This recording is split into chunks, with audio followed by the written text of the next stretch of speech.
Three, two, one, and hello!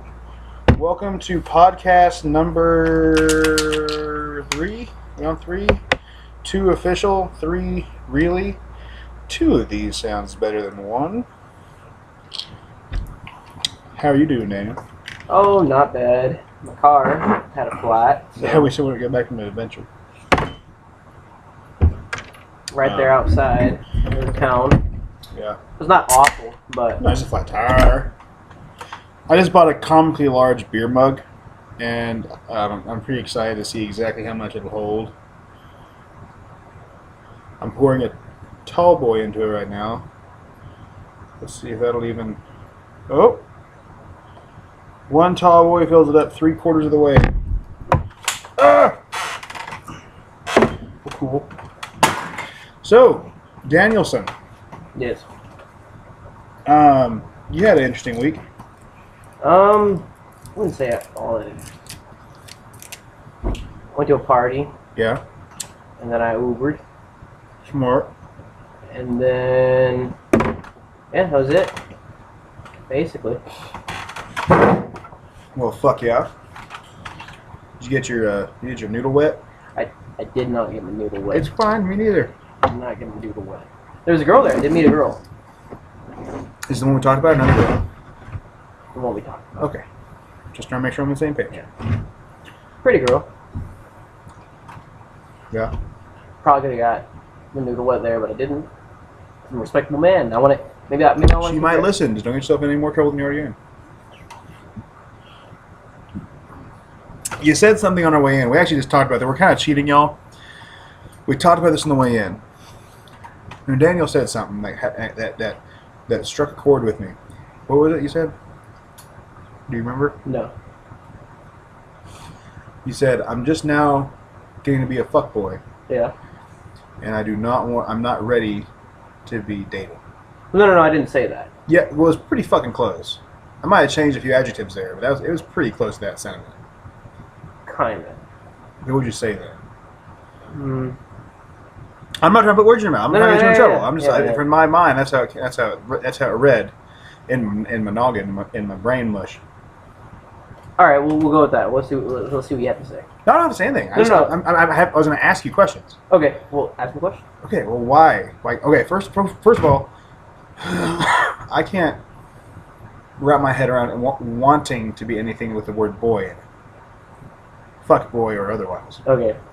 So why would one aspire to be a boy? Well, a boy of the fuck. Here's the way I was putting it a while back. Is it like it's easier for both parties, right? You get in, you get laid. Both people have a great time. Yeah. And then either you don't speak to each other again, and there's no feelings, attachments, nothing like that, or you speak again, and you keep doing it.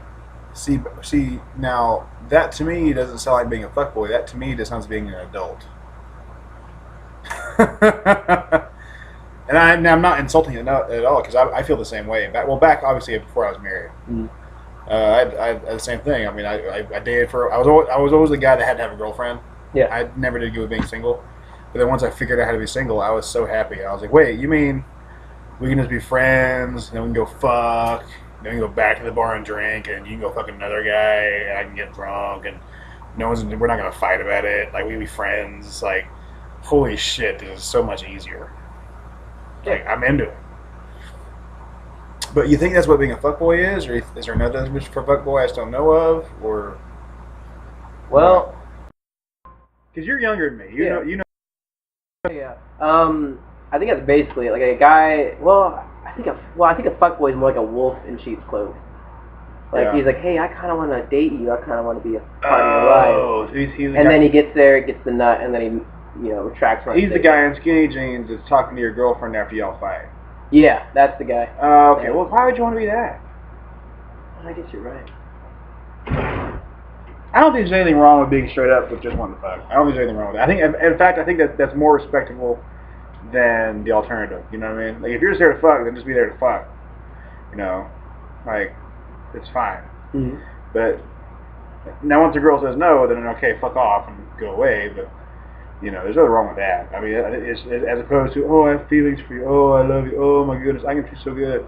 then once you get your nut, you're either stuck because you're a nice guy, or you leave, and now you left a bad taste in that chick's mouth, literally and figuratively. Any other questions?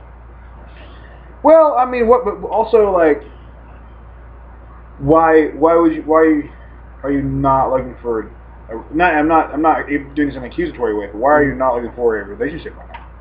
From a young man's point of view. Well, I think it's that I'm not looking for it. I think it's more like it's not what I was thinking of in that moment. That's fair. That's not what you were looking at in that situation. Yeah. That's fair. But I wouldn't be opposed to it. Yeah, if it happened naturally. Yeah. Like if all of a sudden, if we did go, approach that way. Just organically, if it just happened, it happened. That's fair. Which, cause I'm a great guy. You are nice, and you're easy on the eyes. I'm cute You as have a fuck. glorious mustache. That girl also said I had a beard, and it made me nut right there. Well, according to Instagram, you do have a beard. Okay, so back in the day, now, and this is how old I am, all right? I was around, and this is not being a hipster thing, okay? This is me just setting the stage for you, timeline, how old the fuck I am, okay? I was doing Instagram. When did Instagram become even a thing? When did it get created? I couldn't tell you. Me neither. If we had a third person, we have them look it up. I know. Well, fuck, if somebody wanted... Anyway, I've been on Instagram for a while. Like, I remember first hearing about it right before I got on dope. That was like, fucking, I don't know, a long time ago. Anyway, well, back then, this was right when I first started going to beard, is when beards, actual beards, like Beardy McBeardsons, were on Instagram. And at least in the Midwest, there wasn't a lot of us on there. So, hey, didn't you actually, weren't you on a beard page? Yeah, I've been featured on lots of different, well, back in the day, I was featured on lots of different Instagram and different websites for the beard, back when it was ginormous, Jihugin. But now anymore, those same beard pages that were sharing me and publishing me and stuff, and other guys with big beards, even bigger beards than mine, they're now sharing guys with like 5 o'clock shadow, going, beard gang. I'm just like, what are you doing? That's not a beard. That's scruff. Like it looks even. It's an even pattern. It can one day become a beard, but it's not a beard right now. What are you doing? So, I don't know. How did I get on this? I'm sorry. I'm fucking late. You were gonna say something earlier, and then I cut you off, and I said the girl said I had a beard, and I wanted. Oh yeah. Well, no. I mean, just you have solid facial hair. I'm not saying it doesn't, like, it's not like a woodsman beard, but it's like, you have a very gentlemanly facial hair structure. It's a little patchy though. Well, yeah, on the cheeks. It's like if I walked into a bar and saw me, I'd be like, that guy would be willing to hit me over the head with a table and rape my girlfriend. If I walked into a bar and saw you, I'm like, oh, that guy is willing to sell me drugs and or guns. And would probably fuck your girlfriend. Well, not rape though. That's a big difference. Yeah. I mean, I've been told I like raping before. No, okay. Anyone that knows me knows I'm a hugger. Especially when I get manic and I'm working out or whatever, or I'm teaching, I get excited. I'm a hugger. You know what I mean? I have a bad habit of, like, when I'm working with people, and there's a lot of women in martial arts, and I would work with them, and I'll actually hurt, just because I'm a fucking huge mongoloid, I'll actually hurt them. And I'll freak out, and, like, not even in a weird way, not being creepy, just in my head, I'm like, oh my, like when you hurt your little sibling when you were a kid, and you're like, oh my god, don't bomb. It's kind of like that. I hug him like, oh my god, I'm so sorry.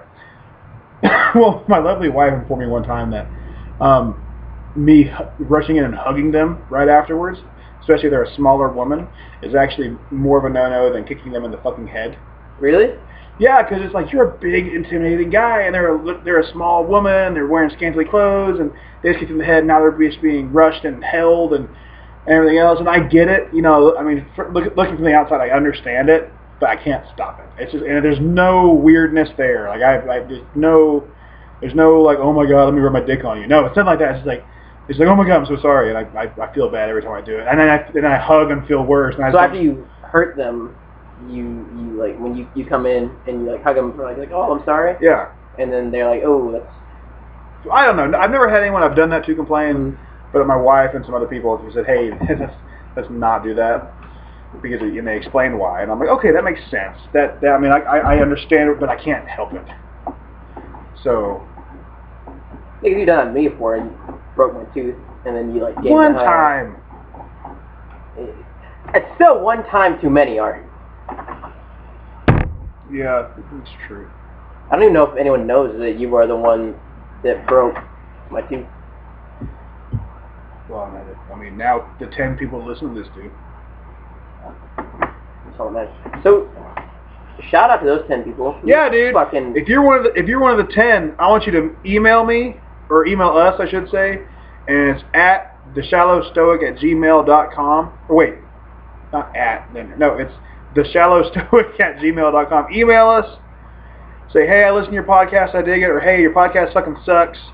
Hell, send me a picture of your dick. I don't care. You know, just send us something. Let us know you're out there, and we'll do something. You get a shout out going. Yeah, shout out, man. Get you 9 followers. Fuck yeah, dude, you're badass. Do we have an Instagram yet, or just Twitter? Just Twitter. We need to do an Instagram too. Speaking of it, I'll set that up while I'm gone. Unless you want to set it up, it's whatever you want. You can set it up. All right, cool. Set it up while we're gone. So anyway, we were talking about. Goddamn, we there. So right before the podcast started, besides him being a fuckboy, we were talking about martial arts, and it's a topic that I feel really strongly about. It's identifying yourself as a fighter, finding your identity as a fighter, and you know, because I think when we all start in this journey, we all like see the Scott Atkins or the Tony Jaws, or if you're from the MMA world, you see the Conor McGregors, the Chuck Liddells. Hey, I want to fight like that, you know. And so instead of training on fighting and training yourself to be the best fighter you can be, you model yourself after somebody, and I want to be that. And my personal opinion, it's a huge problem, and I'm not for it at all. But I think it's something that I'm not singling you out. We all do it when we're younger. Mm. But I think it's something it's a phase you're kind of stuck in right now. And so, what do you? Yeah, I do think I struggle between, because I do model. I think I'm a visual learner. Yeah. So whenever I see somebody do something like that, like, I try to do it like that person. Yeah. So like, when I see you spar, and then like I go and spar somebody else, and I want to test out your way of sparring, I try to mimic you. Yeah. Or, I mean, there was a time there where I was like mimicking Conor McGregor's like long sideways stance type thing. It actually somebody said that about you. Really? Not the person we were talking about earlier, but somebody else. He fights like that Conor McGregor, like same way you do. You're soft bladed. And I was like, well, makes sense. But I think, and the reason I think it's a problem is like, let's just take Conor McGregor for example, right? So Conor McGregor is the best Conor McGregor there's ever going to be. Mm-hmm. There's never going to be a Conor McGregor better than Conor McGregor. You know, you could spend your entire life learning how to impersonate Conor McGregor. And you can get his movement down, his lingo down, everything else down, but you'll never be as good as a fighter as Conor McGregor is. It's not possible. Kind of like when I first started, when I was transferred over from traditional and then kickboxing into MMA, I wanted to be Don Fry or Boss Root or Mirko Krokop. Those are my top 3, and I was like, I want to be these guys. So I'd watch them train, I'd watch the tape, and I'd be like, oh, they do this very well, or they do this. And I did get better. For example, my left kick is very mean now. Talk about Krokop. Mm-hmm. And my liver punch is really mean to Boss Root. And then I have a glorious facial hair and a meathead mentality, the Don Fry. But so there are still remnants there. But you have to. It wasn't until I realized, oh, I'm not these people, and I started training like Art Parker, then I really started to really improve as far as technique and skills go. So I mean, what do you think on that?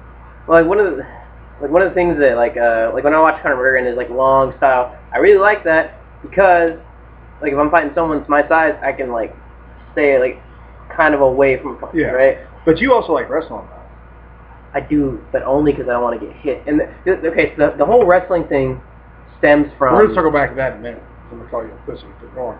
The whole wrestling thing stems from my loss in my last fight, where I felt like my jiu-jitsu and my wrestling were not adequate. See, and I was there for that fight. You and my corner. I was really close to that. Some say I got sweat in my face, but Did you? I did. Anyway, see, the issue with that is you cannot. Okay, this is. I gotta think about this. Okay, you cannot reactionarily train to a point. I mean, of course, every type of training is reactionary. It's like, well, I need to work my ground game, so let's work on our ground game. But the way you cannot. Okay, so let's say this. Let's say you're a really good mechanic, except with electric issues, right? So you're really good, you know, like at Chevy's 95 and backwards, right? Before the computers and shit, you're great at that, right? But then you all these now like, computerized vehicles and electronics, you kind of suck at it, right? Well, are you going to change the way you turn a wrench to accommodate your new wiring skills, or are you just going to change your wiring skills?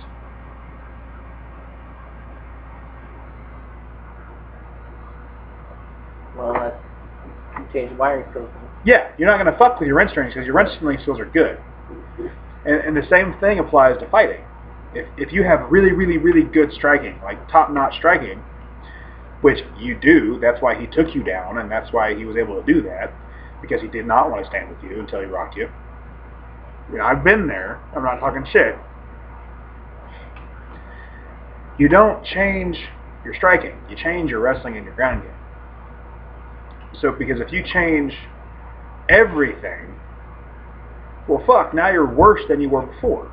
Because now instead of being a top-notch striker and an okay jiu-jitsu player and a shitty wrestler, now you're just an okay striker and an okay jiu-jitsu player and an okay thing.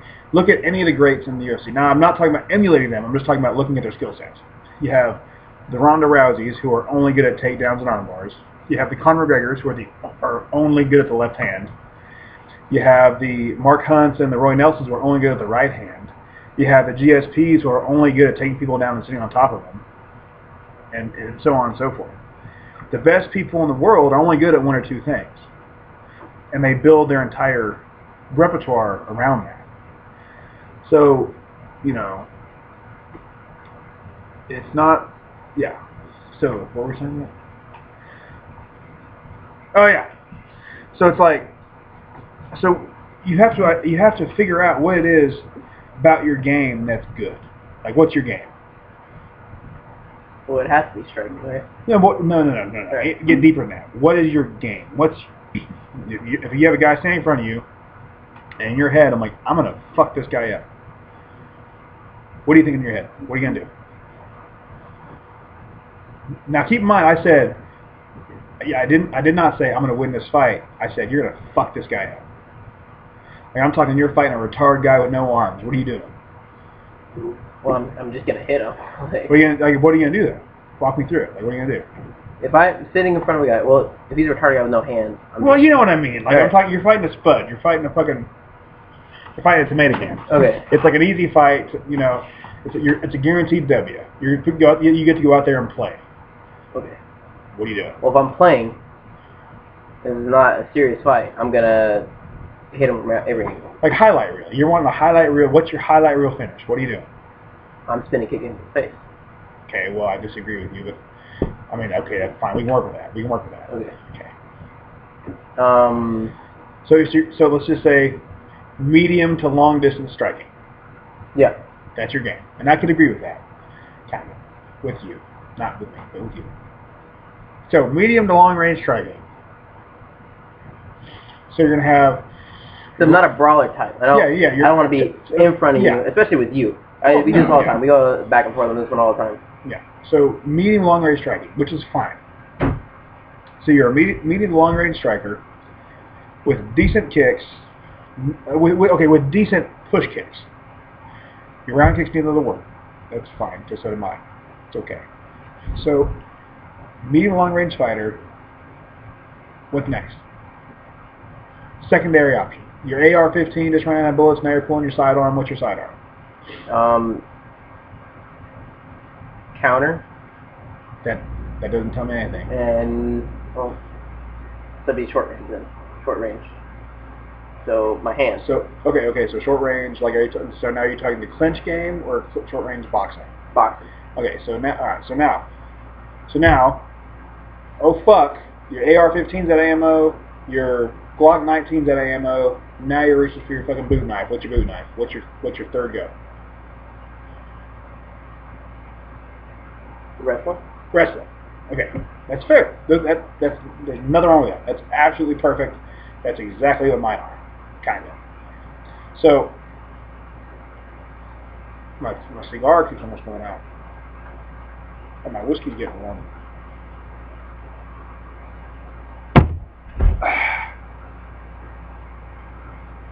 And that's fine. That's good. So now, instead of looking at people who fight the same way you do and looking at what they do, I mean, that's an important tool, don't be wrong, but you shouldn't try to copy them. You should try to learn from them.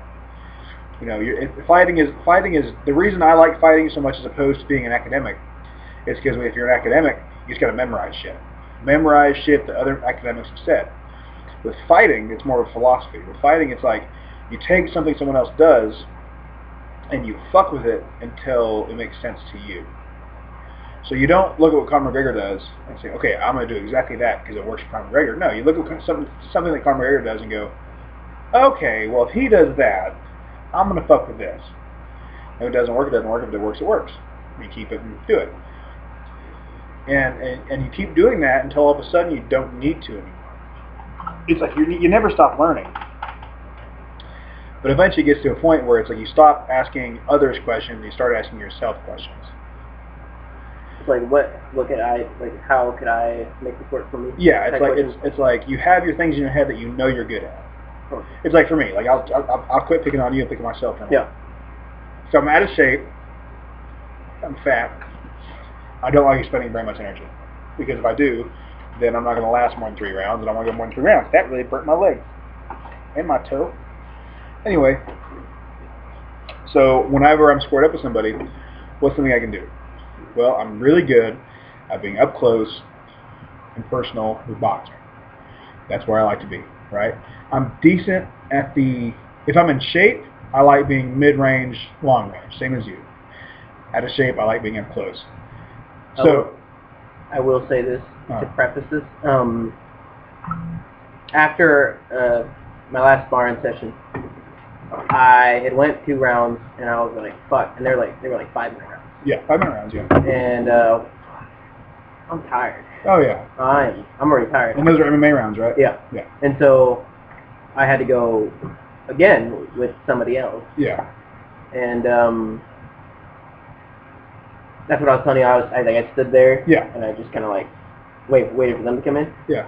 I was tired as fuck. So part of that was to see how I'd fare. Yeah. Fighting like you. Yeah.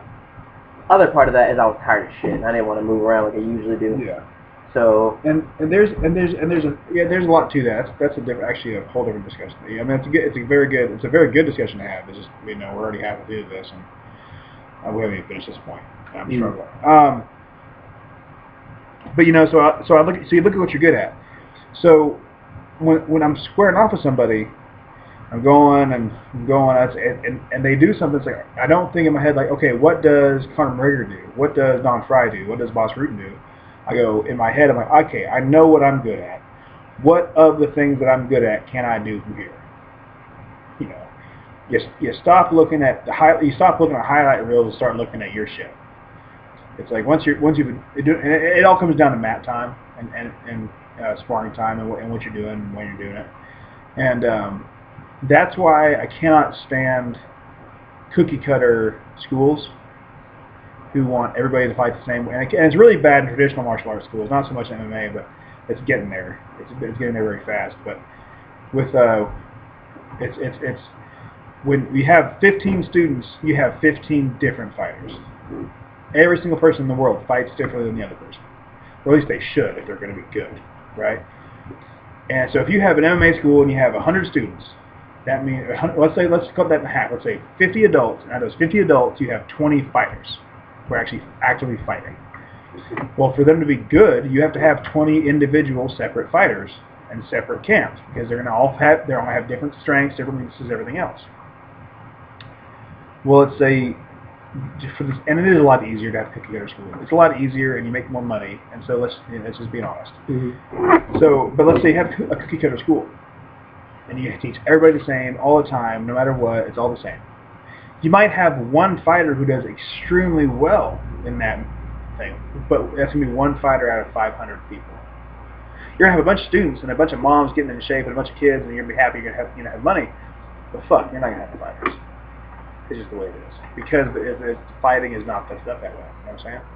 And so when you need to find your own identity, you need to spend time on the mat. Sure, look at film. Look at what works. I mean, you'd be an idiot not to, you know. And everyone does it when they're starting out. But you know, also be realistic with yourself. If you're a fucking 6 foot, if you're like me, you're 6'2" and 200.5 pounds. You're not gonna fight like fucking a Mighty Mouse. You're not. Show me the 250 pounder that fights like Mighty Mouse, and I will show you the next fucking greatest fighter of all time. Because that's fucking ungodly. It's not happening. Not happening. You know. So you have to be realistic with yourself and what you can do. Just because you're not Mighty Mouse at 250 pounds does not mean you're not DC at 250 pounds. You know what I'm saying? You have to be real with yourself and honest with yourself and go, okay, look, here's where I'm at. Here's my body build. Here's what I'm going to do. That's what it boils down to. In that case, I think what I'm going to start doing is I'm going to stop trying to emulate some of your shit into my thing. Mm-hmm. And I'm going to start seeing where the holes are in my long stance there. Well, I can tell you what one is right now. Your biggest one. I'm not gonna pick on you too much. I'm not gonna nitpick on you. Mm-hmm. But your biggest fault is you are afraid to get hit and you move straight back. It happens to everybody. It is a bad habit. If you're a martial if you're a martial artist or a fighter of any kind, that exact thing is something you have to get over. Everyone's done it. I'm not being a dick to you. Every single person that's ever been in combat sports has either gotten over that hurdle or quit. Because it is a big thing to get over. So, I'm just saying. I mean, everyone still does it every now and again. I mean, fuck. I've gotten better with it in the last... Like 2 months. Yeah, 2 months that I've been here. Yeah. And I mean, I've gotten better at, like... First off, covering my face. Yeah. Whenever I'm in a danger zone. Yeah. Keep your hands up. Yeah. Like, because usually I'll have my hands where one's right here by my chin. Yeah, Conor McGregor style. Conor McGregor style. One's out here. So style. Parry. Yeah. You know. Yeah. Hitting from all directions. And, I mean, for the most part, that works. However, if I'm up against the wall or I'm up, like... Your mobility gets taken away. And so I kind of... Yeah. I've gotten better at... Like, usually I'd still be like, you know... Yeah. But... Nobody saw that, so I was just kind of like moving around. Like, yeah. But like with my hands down still. Yeah. Now my hands go up, and I'm waiting for an opening. Now whether that be a slip or a... Well, it's an old adage, but it's true. Is the worst thing you can do in a fight is have your hands down and your chin out. Worst thing you can do. However, some of the greatest fighters who ever lived have broken that rule as a career, made a career of it. You know, the Muhammad Ali's, the Sugar Rays, the Conor McGregor's, the Anderson Silvas, the Mayweathers to a kind of a point, but not really. But you know what I'm saying. The greatest fighters of all time have made that their career. And the reason they made a career is because no one fights that way. And so when you come across someone that does it well, it's hard to fight them. However, all their careers have ended or are going to end the same way. They're going to get knocked the fuck out, and they're never going to recover from it. It comes with age, it comes with time, it comes with bad luck, it comes with whatever have you. I'm not saying don't do it, because I kind of do it too. I'm not saying it's not a good way to do things. But if you're looking to make a career out of this, just keep that in mind, that yes, some of the greatest of all times have fought that style, but at the end of the day, It all ends the same, you know. But it all ends the same for everybody else too. Like you can fight smart and end up brain dead anyway. So I mean, do whatever. Fuck, I don't care. Fucking shoot heroin before you go out there for all I care. I don't give a fuck. Where's my whiskey go? There it is. Because I know it kind of sucks because there are people that are like, hey, I don't want to see you fight again because after seeing you lose and seeing my face afterwards, like I don't want you to do that again. I don't want you to hurt yourself. My mom being one of them. Well, yeah, mom's, you know. My dad said that maybe I just I can't hold my own. And well, that's just okay.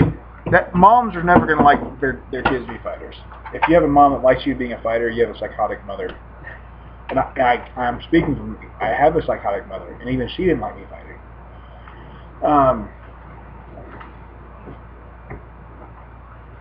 You know, it's if you're gonna talk to anybody that's been in the business for a while, if you're gonna lose a fight, your first one's your best one to lose. Like honestly. Really?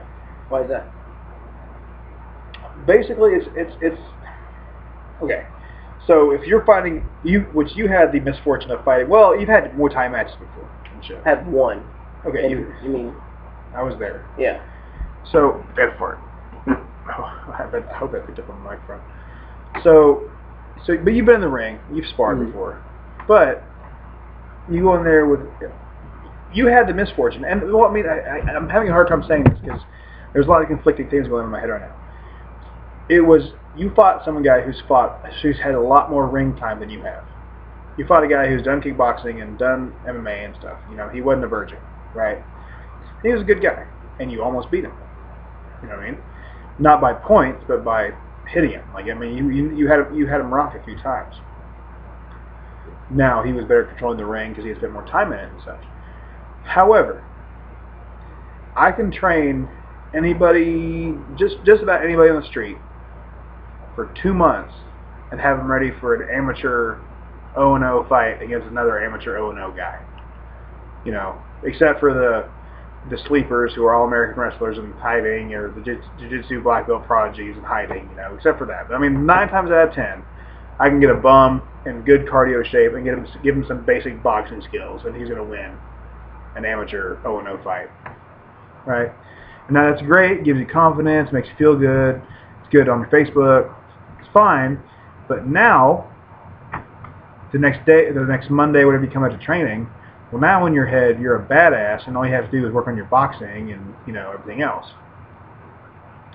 Especially if you're fighting garbage people. You fought a trash panda, and they're like, well fuck, the next guy's going to be that way. Well now you're 1-0 as an amateur.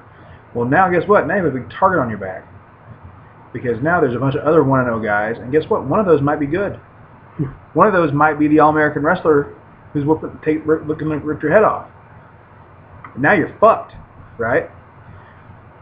But, so you went in there against a guy who has been in the ring a while, knows what the fuck he's doing, he controlled the ring well, and he was good. So you didn't lose to some bum, you lost to a good fighter. And on top of that, now you have that in your bank. Now you have that in your spank bank. You know what I mean? You remember what it was like. You remember what it was like to be in there against a guy that knows what he's doing. Because that's a big shock. When you go from fighting bums to fighting a guy that knows what he's doing, it's a big step up. So now I almost guarantee you, your next fight, you're not going to fight a guy as good as the guy you fought your first time. And you're going to be twice as good as you were. Right? So it doesn't make sense now, but after your next fight, whenever it is, you're going to be like, oh, okay, now it all makes sense. It's just one of those things that's kind of hard to explain. Because, I mean, I can only see the matchmaker either putting me up against an 0-1, right, like as such, yeah, or an 0-0. Yeah. So, I mean, again, I can see what you're kind of saying, but... Yeah. You went against a hell of an 0-0. Good man. He was a good guy. I like him. I don't say anything about against. He was a good guy, classy, whole team, class acts. But you went against a guy who knew what the fuck he was doing and knew how to handle himself in the ring. He was a very good, very, very good amateur fighter. And so, I mean, he was so good to the point that it's like, like I said, the next time you fight somebody, you're gonna be like, oh, this is what amateur is. Okay. I watch amateur fights now a lot, and I'm just like, wow, it's hard to believe. Well, even people that train at the gym, I watch them fight the first fight or second fight, and it's like, wow, what are you doing? Like during sparring, you fight like a pro. Then I watch my fight, and I'm like, oh, okay, it makes sense now. I remember thinking like back in the day, and I'm not knocking you or anything. Mm-hmm. I was like, man, dude, Art is gotta be the best fucking fighter in the world, right? Best fucking fighter in the world. And I watched my first video. I see you knock a man out in like 43 seconds. I'm like, dude, I told you he's the best fucking fighter in the world. Yeah. And I'm sitting there and I'm fucking freak out watching these fights, right? Yeah. Because that's my first thing to do, man. If I see you at my gym and I know you have a fight, I'm Googling you and I'm watching you fight. Yeah. Because I'm a stalker. Yeah. But so I look you up. I see you fight, and I see you get taken down. Yeah. It's like a fish out of water. Yeah. I see you, which is how I lost my fight too. Yeah. I got taken to the ground, and I was like, oh no. Oh lost. God. Yeah, drowning. That was it. And that was. But I see you do that, and this is before I even had my fight. So I was like, oh, okay, well, I mean, everybody's human. It's fine. I watch another fight, and same thing happens. You get taken down, and I'm like, oh. He's just not. Yeah. He just doesn't do well on the ground. Yeah. However, my first kickboxing match, I see you get on the ground and immediately control the ground. Well, that was. I can't talk about that fight without being disrupted. In fact, we're halfway there. Let's just jump into it. My last MMA fight was against a friend of mine named Marvin Babe. Now, I'm not calling the guy out. I have nothing but like for the guy. I have no hate for the guy at all. However, there was there's a funny story at the end of this. I just have to get there first and probably how to get there without hurting anybody's feelings. Okay, so Marvin Babe is a great guy. He's a good fighter. He's tough as nails. He'll fight anybody anytime, but he's not good. Sorry, Marvin. I doubt you're listening to this, but you're not. You're tough. Love you. You're just not there. Anyway, so I was trying to make that fight last the second round just so I can get some ring rust knocked off. He wouldn't let me. It was bad. It was bad. I only had a sick ass elbow and a sick ass kick and a sick ass overhand, and he took me down on top of him, and it was. Anyway, but before the fight happened, he was like, "Hey man, my old lady couldn't come. Can my kid sit with your kids?" Of course, dude. I've been on the same par with. I've known Marvin since the beginning. Like, he's been around forever. He's fought everybody, and he's been. I mean, and if there's ever a book written on Oklahoma MMA, it would be a sin for there not to be a page for Marvin Babe. I'm talking. He's fought everybody from the 185 to heavyweights. He might have fought 170 if I remember right. He's down to fight anybody, anywhere, anytime. You fought at 170 back then? No, not back then. Oh. Not that fight. Back in like high school days, I fought 170, but not this time. That was it was a 205 fight. But anyway, he's one of those dudes. He don't give a fuck. He'll fight anybody, anytime. But anyway, he was like, "Hey, dude, well, is it cool if my kid sits with your kids after the fight? During the fight?" I go, "Of course, dude. It's fine. My wife's there. Yeah, go for it." Right. Well, anyway, the fight's all over and everything. We're all and everyone that had a fight there was sitting there with their bandages or whatever have you, and we're all sitting there while I went to get paid. And his kid's there, and he's looking at me. He just gave me, and his kid likes me. I like his kid, and his kid's looking there, just giving me a fucking death glare, dude. And I'm just like, I hate you. And I was like, "What's up, dude?" And he was like, "You hurt my dad. You broke my dad's nose." And I don't know how old the kid was at the time. Probably like 9, 10, something like that. And I was like, "Well, dude, you want to hit me?" He goes, "Yeah, I want to hit you." And this gangster-ass motherfucker, this gangster-ass goddamn kid, he had one of them Sony Life Waters or whatever the fuck it is. Mm-hmm.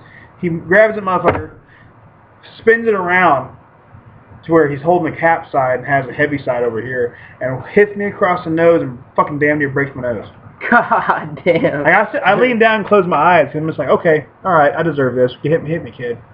He goes, whack, boom! Like, you said fucking Major League Baseball. I'm talking home run, motherfucker. Like, pat! And I was like, ooh, you just hit me harder than your daddy did. God damn. Ooh. sitting there. So while everyone else is sitting there bandaged up and cleaned up, I have fresh blood coming out of my nose. And he never even landed a clear shot on my nose during the fight. So everyone's looking at me like I just did like I did a hot rail in the bathroom. And I'm just like, no, just the kid hit me. And if you look, and I pictures on my Instagram, my Facebook of me holding the money with my kids and my wife and everything after the fight, and I look upset. That's why I look upset, because I'm pretty sure I had a fucking broken nose at the time. Ooh, I was upset. But that was a good night. Much more, like I had there was nothing. I knew everybody on the card, and it was all friends. That was a good night. That was a good fun. I enjoyed that, man. That was except for fucking your coach at the time. That's another story for another podcast. That's a whole another deal. That's a whole ass podcast. That's a whole another deal. Hey, so let me ask you something. So since we did the serious half, now we're at where are we at? 40 minutes. Or 41 minutes. What all drugs have you done? We'll get to that in a second. Okay. Get to that in a second. I do want to say this before we get to the funny part. Okay. That same card.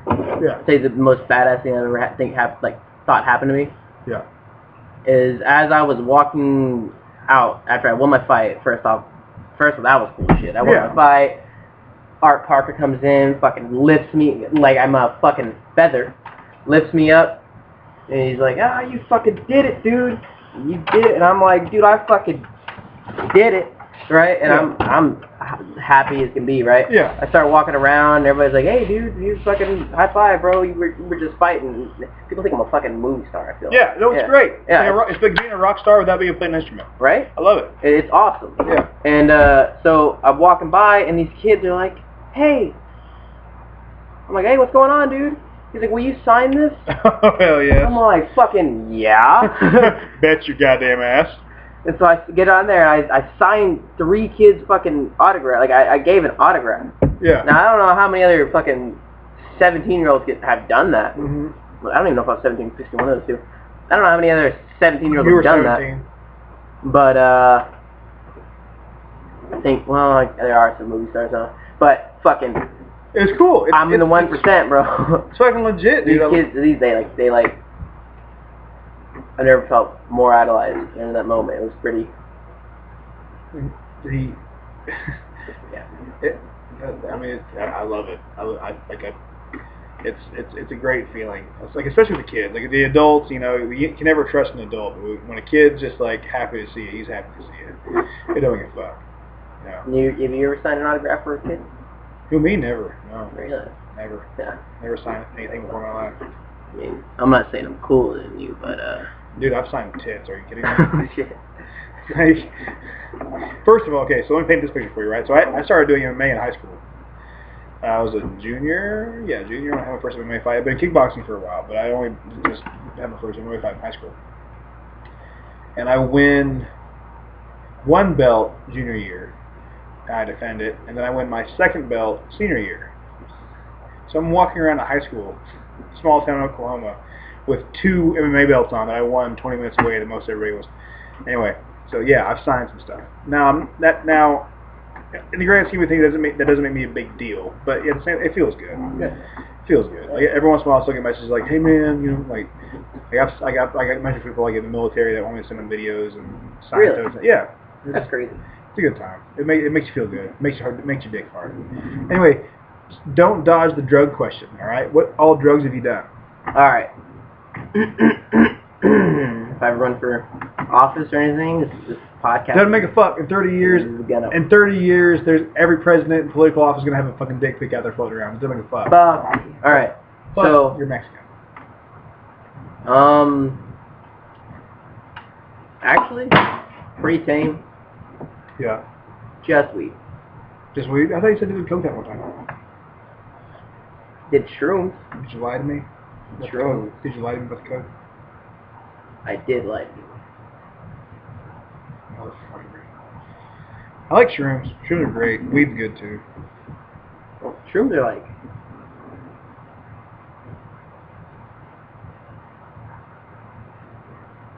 what? the safest drug to take. They are scientifically proven. Well, then again, I mean, it was. I don't know. I saw that article that. Did you read it? I didn't read it. No. You motherfucker. Okay. Well, so, you shared it, and I trust your opinion, so I assumed it was a legitimate article. Yeah, no, basically it was saying because like, to consume weed, you have to fucking either burn carbon into your lungs, and that's not good. And then if you eat, or then you're like most of the edibles contain sugar, so that's not good. Plus the way your body breaks down, it's like it's not bad for you, but if in stupid high amounts, it's not it can gun up the works, but it's not bad. You're not going to OD and die off weed, but shrooms, because I mean it's just different. It's just your body digests a different way. I do love shrooms. Shrooms are great. If I could have shrooms for breakfast every morning and spend half my day happy as fuck, that'd be great. They actually treat. There's like talks of treating depression. Yeah. On with microdosing shrooms. You see. And what? Okay, so as a person who knows people that like suffer with some like chronic depression, and not like high school kids like but actual like wake up and they're like, fuck, dude, this blows. Like I don't want to kill myself, but like man, it wouldn't be the most worst thing. Did I ever tell you my morning routine? Now I haven't really ever put this out there anywhere, and so I guess this will be the first. So like every morning on the way to work, I work oil field, and there's nothing but oil field where we are. I seriously hope that I get taken out by an oil field truck on the way to work one day. Like, I'm talking like not sitting there going like, oh man, life sucks, take me out. In my head, I'm like, no, that'd be great if a marathon truck took me out, or a Newfield or Devon truck just killed my ass. Well, my wife and kids are set for life, and I don't gotta do this anymore. I'm cool with it. Like wake up angry every morning. Like it's fucking stupid. But man, I fucking like LSD too. Never done it. Dude, I'm not gonna tell you to do it, but for me, like if I sit there and do some, like if it's like a second Saturday night, and I do a heavy dose of LSD, like 2 or 3 hits, some good shit, and just sit there and fucking trip fucking balls until late Saturday morning, and sleep it off all day for all the rest of the day on Sunday, go work Monday. That week's a good week. and I don't know what it is. Like I don't even drink that much that week.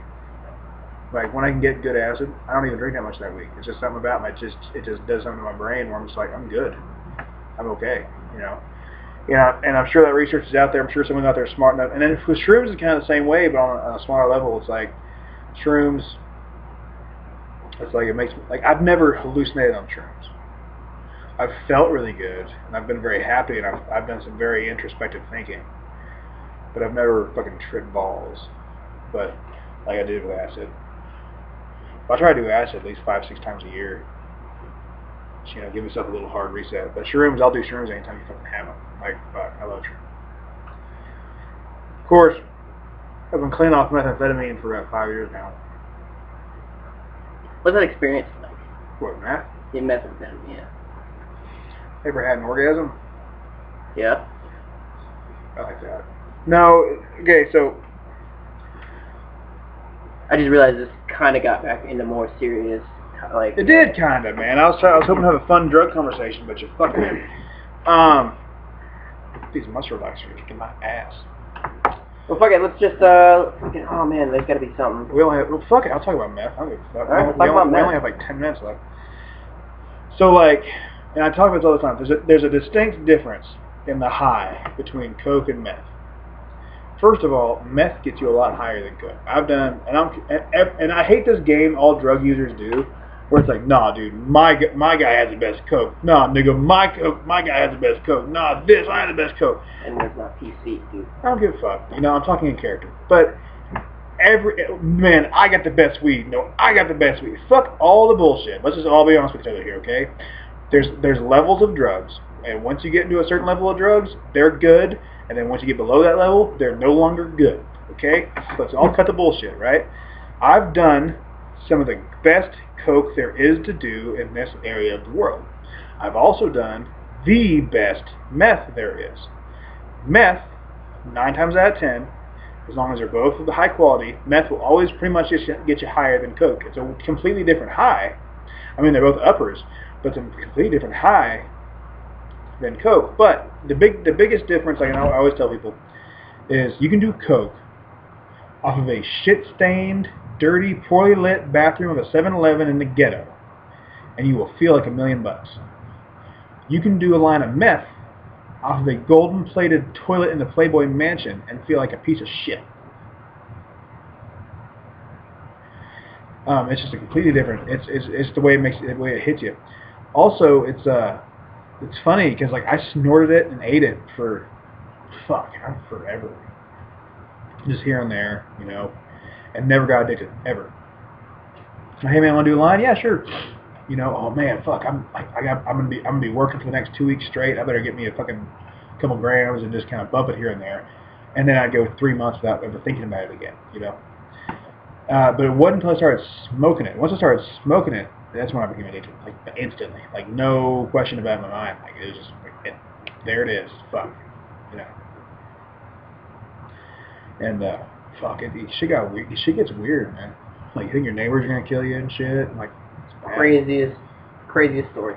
About meth? Yeah. In our last few minutes. Well, fuck. All right. Yeah, think about it. Like craziest, like funniest, or craziest, like. Yeah, let's end it on a comedic note. Yeah. Goddamn, I gotta think about that. Well, okay, the funniest time. Now, this will only be the funniest if you've actually done meth before, right? But it might be funny to you if you don't. My funniest story is probably my very first time ever doing it. And I'm gonna change names to keep people defended. All right, so the first now, let me set this story up for you, right? So, I smoked weed once or twice in my life before I ever did meth. I jumped right from weed to meth. There was no fucking pills here and there. There was no goddamn Adderall. There was no fucking nothing. It was weed a couple times in 5 years to meth. And now not only was this fucking meth, it was off the table, clear, beautiful, gets my dick hard talking about it, meth, right? It was from a friend of mine from Louisiana. Well, he wasn't a friend. He's a friend now. He wasn't a friend at the time. He was I'm going to call him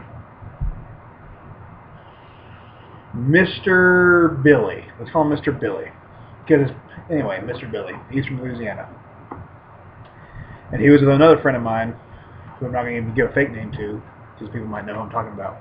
And we were all partying there, and there were strippers there. It was after work one night, and all the strippers are high as fuck, and I'm sitting there, you know, a young kid, probably 18, just wanting to be cool. And Mr. Billy says, "Hey man, eat this." And he hands me this. And now, have you ever seen rock candy before? Yeah. It looks like crystal clear rock candy. It's a beautiful, big ass fucking like shard.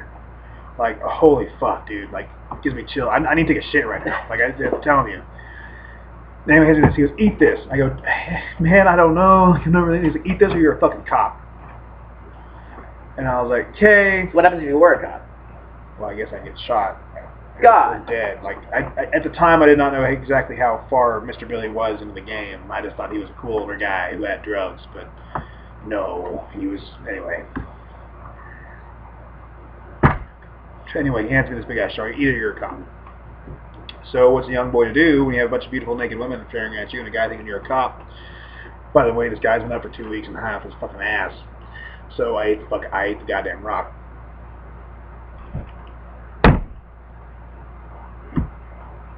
Anyway, so I ate the goddamn rock, and nothing. It tastes like shit. For those of you who have not done meth before, have you ever had a pill stuck in your throat too long before you can wash it down, then your whole mouth tastes like medicine? Mm-hmm. That's what dope tastes like. Medicine? Yeah, basically. Or that feeling right there? No, like that's the taste that fills your mouth.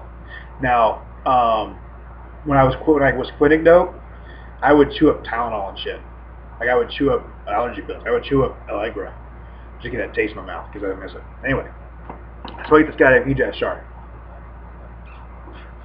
Nothing happens for about 20 minutes. And about 30 minutes, I'm fucking gagged. I'm ADD anyway. I'm hyper. I'm fucking gagged. I'm talking like cutting lawn with fucking scissors gagged. Like goddamn, like gagged. Well, anyway, after about 2 hours of this, and I can't even get a hard on. There's strippers there that want to fuck me. I'm just too high to get a hard on. I'm sitting there just fucking like sweating for no reason, can't eat, can't drink nothing, because when you're that fucking high, the thought of anything getting past your throat just makes you want to throw up. I don't know how crack whores do it. Well, anyway, yeah, that was a blowjob joke, in case you weren't here. No, I got you. Fuck, I'm fucking geared out talking about this story. Anyway, so, and I go, Mr. Billy, hey, Mr. Billy, hey, I'm done being this, I'm done with this. What do we do now? What do we do? He goes, he hands me another one. This is fucking big. He goes, eat this. And I was like, really? He goes, yeah, you'll overamp, you'll throw up, you'll feel better, you go to sleep. Okay, sounds good. Hop down the hatch. Now, that time, it takes only about 10 minutes before I'm fucking, I can hear my brain working. Like, high. Like fuck, like my skin's falling off of me, like my hair's fucking gone, goddamn, my teeth, I can feel my teeth rotting out my fucking head. I can hear my brain spinning. I'm just fucking high. Like, I can't see more than 2 feet in front of me because I'm just so fucking, my brain's just going so fast. It's operating fast. My eyes can give me fucking information. I'm fucking high. I'm taking apart fucking remote controls. I'm going out the goddamn garage, fucking detailing my fucking this person's car and shit. Like, I'm talking like I'm fucking high. High, Jack. Fucking high. All the girls are already gone. They're all sucking dick and doing something else. I don't fucking know. All I know is me, Mr. Billy, and somebody else. And I go, Mr. Billy, I'm fucking done, dude. I'm fucking done. I'm done being high. And he goes, here's dude. He got the same size fucking shard out of this goddamn tube, the fucking devil tube. And he puts it on the counter, chops it up and shit. He cuts it in half, and he says, here, snort that line, I'll snort this line, and go to bed. And I was like, okay. And fucking, and now I don't remember anything else. I take that line, and I woke up the next day. I guess I fucking overamped and passed, but I woke up the next day, and it could have been 2 hours, could have been 30 minutes, it could have been me being blacked out. Don't know. I know I was up for fucking 3 days after that. Jesus. 3 days, no sleep, nothing. And that was just off eating it. I did not stay up for that long again until I started smoking it. From then on, I would do a bump here, do a bump there, eat some here, do some there. But I also started working for Mr. Billy. And so how much time are we have? We're almost out of time. Anyway, we'll leave it there. Remind me to tell them working for Mr. Billy Chronicles after this. Thank you all for listening. I appreciate you. Sorry I'm a little more lit than usual. That should be the episode name for the next one. For the next one? Mr. Billy Chronicles. What are we going to call this one? Fighters and Fuckboys.